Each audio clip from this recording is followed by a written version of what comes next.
We've been fighting a long time, and we have all lost so very much, so many loved ones gone. But you are not alone. There are pockets of resistance all around the planet. We are at the brink. You have no idea how important you are.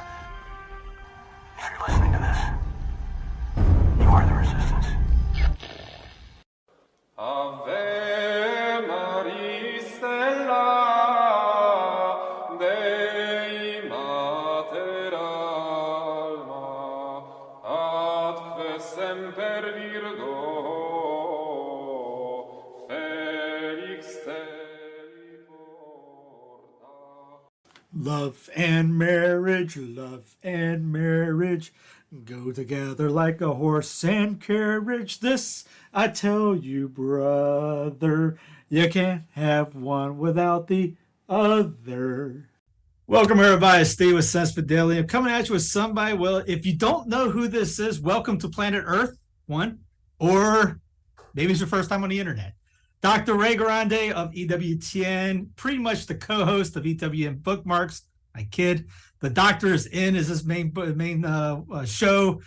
I don't know how many countries you're in. I think you're broadcasting everywhere except Antarctica. Anyway, Dr. Ray, thank you for coming on. How are you doing? Steve, nothing is gaining on me that I know of. Well, I asked you to come on because I guess you reprinted a book on a topic that we've all heard is going. Fatima said the last battle will be between the devil and marriage. We've had all these problems with marriage. Society's going after marriage. The culture's going after it. So this is a reprint of a book you did years back on marriage, simple steps to a stronger marriage. And let me ask first, why did you redo it? Did you find new tips or things like this in there?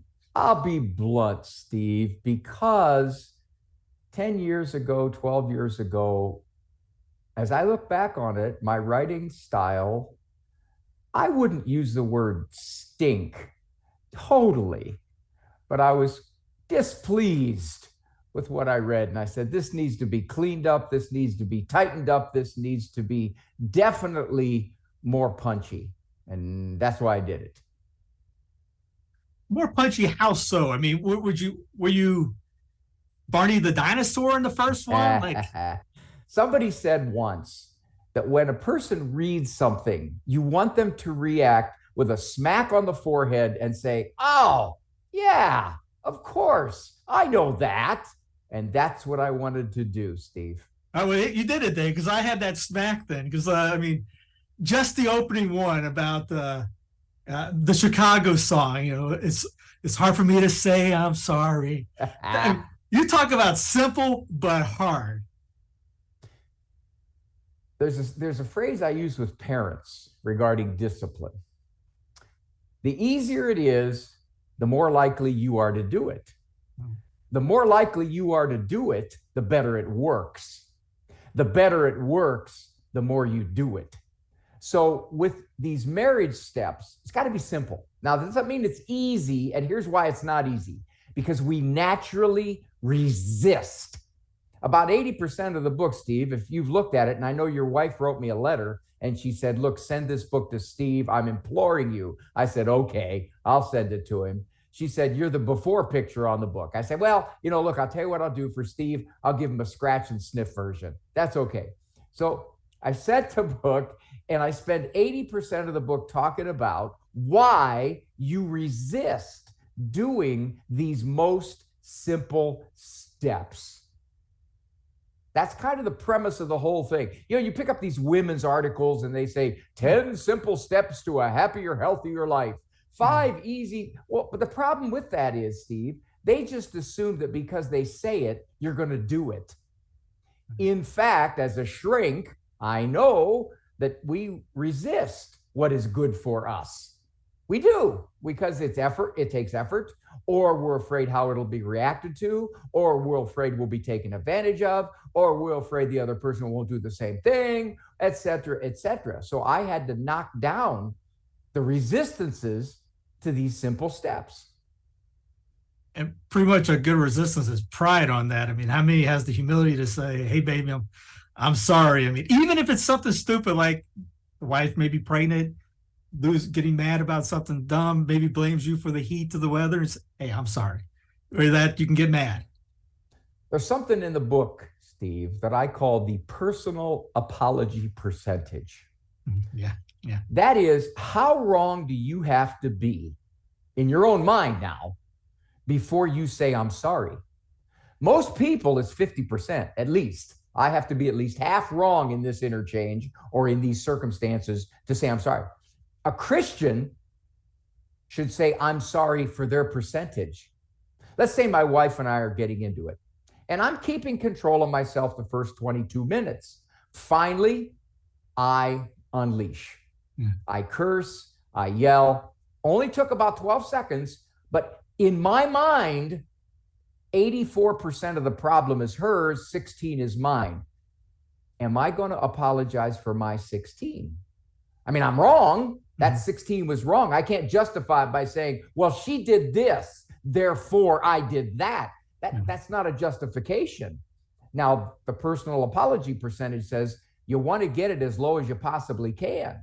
But there's resistance to that, Steve. You know that. People say, well, wait a minute. I don't want the other person to think that they're totally right and I'm totally wrong. And I'm sick of being the one who always apologizes. And if I apologize, they're going to think that I'm admitting that I'm always the failure, et cetera, et cetera, et cetera. And you're right. Underneath it all is, I don't deserve to have to do that. And it goes into kind of like the familiarity breeds contempt part. I mean, do we treat each other in the family like we treat a stranger comes up to the door, our best friends, or when we get home, do we just close the door and that's another woman in the corner, or a kid? So if something goes wrong, or hey, where's my dinner, or anything like that, or instead of saying something that I joke with my wife, I give her a little litany. Oh, you're so sweet, you're so kind, and she knows it's a joke, but it's like our little inside joke on just the, in front of the kids, especially, that we call each other, cool names or something like that, even if we're not feeling it. Did you have any physics courses when you were in high school or college? Junior college, I took it because it was easier than anything. I slept through most of it. I got an A in it. Do you remember what the law of entropy is? A little bit, yes. It means that everything decays. It's a law that runs the universe. Eventually, everything is going to decay. Yeah.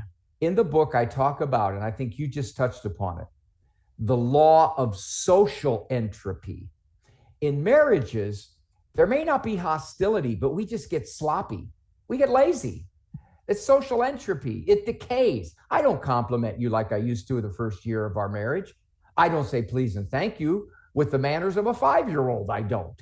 So what happens is I tend to get very lax, sloppy in my approach to my spouse, and I don't do these little things that in fact have a dramatic effect. A parent will come into my office, Steve, and they will have a litany a mile long of why they're not getting along with this 8-year-old kid.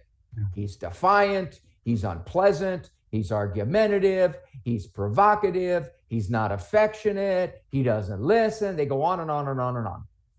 So we spend about an hour unraveling some of the dynamics, and I give them a couple of very simple suggestions. Here's what I want you to do when he does X. Here's why. They'll come back in 2 weeks later. About 50% of the time, they will say, I don't understand this. I'm living with a different child. He's more pleasant.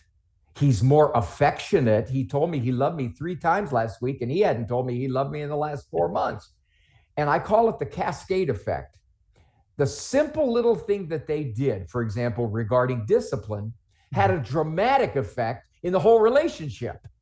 That's the way it is in marriage. I had a lady email me a week ago. She said, one of your simple steps, make a list. Mm-hmm. And that step, Steve, is just basically saying, okay, here's what I want you to do. I want you to write down, and your spouse doesn't have to know you're doing this yet. You write down the attributes, the qualities, the things that you admire about your spouse. Just write them down. It can be virtue. It can be personal hygiene. It can be that you sweep out the garage. I don't care what it is.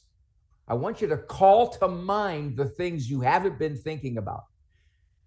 She said, I did that with my husband. I thought I was going to have a hard time coming up with stuff.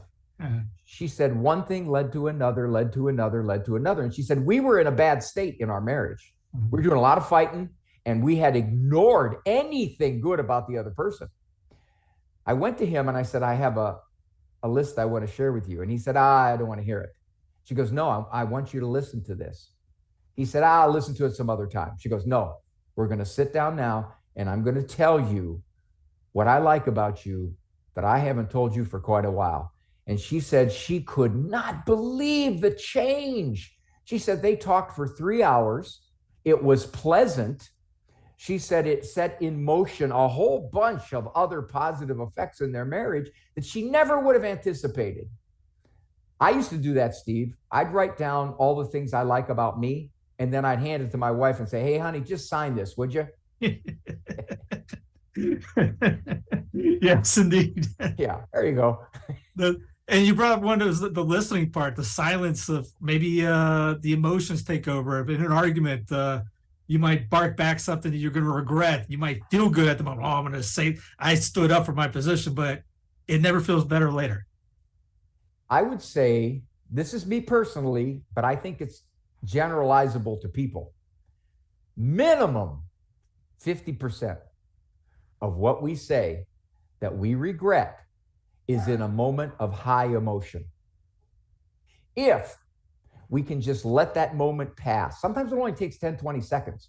Physiologically, you can't stay at that state. You will taper off. If you shut your mouth during that 15, 20 seconds, just don't say what you most want to say, what you are so ready to fire back at this person who deserves it. Just don't. You'll find that about half of what you have to apologize for, or what you regret, or what you feel terrible about, you never said. The phrase is, you never have to apologize for what you didn't say. And that's true, unless your spouse can read your mind, which I wouldn't put that past them. They do read our minds. I know what you're thinking, Steve, kind of thing. But that's true. High heat is where you most say the most regrettable stuff. And a simple step is, you tell yourself, I'm never going to say anything in the 20 seconds when I'm most mad. I remember a priest one time saying, not to me, in case making you watch. Yeah, just some guy. I know a guy that knew a guy that knew a guy that was told this by another guy. That sometimes you like the listening. Sometimes you're like, God puts us in here to suffer through the listen. You might hear of a problem that went on during the day, and she might repeat herself 16 times in 15 minutes, and you got something you got to do, but you're hearing the same story over and over and over again, and she doesn't know she's repeating it, but you just got to and listen. Because I've tried both ways. Like, okay, you not remember? I got to go. I heard this. I'm moving on. Stand still. A couple will walk into my office, marriage counseling, and she'll say, I just wish he would stick up for me with his mother. Mm-hmm. And I'll turn to the guy and I'll say, do you know why she thinks that? He'll say, not really. How long you been married? 24 years. You don't know why she thinks that. Yeah. Well, she tells me, but I don't really get it. I don't agree with it. Have you asked her? See, this is what I tell people. I say, okay, if you're going to listen a minute, you got to ask. You got to say, okay, I want to get inside your head and figure out why you're looking at it that way. Steve, I'm a shrink, and I hear the most rot gut stuff in my office. Mm. And if I were to immediately respond with, are you crazy? What kind of nutcase stuff are you talking about? That's ridiculous. Well, I'll guarantee you they'd either storm out right then and there, or they would never come back. I have to sit and try to get inside their head to figure out why they're making the decisions they're making, what they're thinking when they do this. And I tell it to spouses. Can you repeat what your spouse is telling you so that they think you at least understand them? You don't have to agree with them. You just have to understand them. Most people, Steve, want to be understood more than they want to be agreed with. Mm-hmm. Yeah, not trying to fix the problem, just hear the problem out. Our love language is sarcasm, so sometimes she'll say, "The kids never listen," and I'll turn around, "What?" And that says that's a soft, warm marriage. When you can do that, when you can poke fun at each other and people don't take it personally, they know you love them and you can tease them and you can crack jokes. I'll say things about my wife in front of people and they'll say, oh, if you said that in front of your wife, you'd be dead. I said, no. She's heard that joke a million times. I'll say things like, she's not a very good cook. At our house, we pray after we eat, and they'll say, you better never say that in front of your wife. I got to say it all the time because she knows how much I love her. Yeah, we used to say, "Hey, you know what? We'll come up with something before from you and the in-laws in front of your parents, and let me see how they react." A D word you bring up is kind of, remember, it reminds me of like cutting the vice at the root, or the Desert Fathers talk about ripping the vice out when it's small before it grows into a tree. You said avoid the D word because people have problems and they end up dropping it. Maybe I can get out somehow. Not saying everyone's watching is doing that, but you might get tempted into this. So dump the D word, divorce. That's the big club, Steve. If I can't get you to change, to do things differently in this marriage, maybe I'll start saying things like, maybe we weren't meant to be together. Maybe we ought to think about going our own separate ways. In other words, I'm trying to shake you up. If I have no intention of following through on anything like that, if it's just, I want to threaten, I want to shake you up, do not say it. Because once you say it, you make it a potential option. Mm-hmm. And then your spouse may not react like you think. They may say something like, well, if that's what'll make you happy, then go ahead. Rather than, no, I don't want that. See, once that D word enters the conversation, one, it gets more frequent. Mm-hmm. You'll pull out that club when the argument hits a dead end. You'll pull it out. And two, you crack the door open. What was not a reality is now a possibility. And that in and of itself, the fact that you even brought it up, mm-hmm. One of the first things I do, Steve, when people come in my office for marriage counseling, I'll say, do you want to save this marriage? Well, you'd be surprised how many of them hesitate. And they don't immediately say absolutely. They'll say, well, it depends. If we can work it out. Now, I know right then and there I got trouble, Steve. Yeah. Right then and there, because their option is I can leave. Yeah. And if this takes too much work, I'm going to leave. But if they come in and they say, above all, we've got 3 little children. Above all, no matter what it takes, the marriage has to stay together. Then I know I can go at some of the toughest stuff with them, and they're not going to cringe. You had the protection chapter. I was thinking of that. The sorry one, I immediately put, I was like, punch in the face. All right, let me try that. The protection one, I read it, understood it. Yep, you're right on. The next day, the kids doing, what are you doing up? Don't make me get up and come in there. I'm going, shoot, I messed that up. Don't make me get up. Yeah, don't make me pull this car over, right? I hear from more women that they are the authorities in their home. They set the rules, they set the standards, they set the discipline, and old Disney dad over there, Mr. Oblivious, Mr. Good Time, Mr. Honey, I was that way when I was a kid. I think I turned out pretty good. And the women are thinking, let's gather the relatives and vote. I tell the guys, I say, you may not like her style. Maybe she's too windy. Maybe she negotiates too much. Maybe she nags. Maybe she argues. Maybe she reminds. But she still has authority. She is mom. Don't let her get trapped into a bicker fest with a 9-year-old while you're sitting in the other room thinking to yourself, man, I close my eyes. I can't tell which one of them is 9.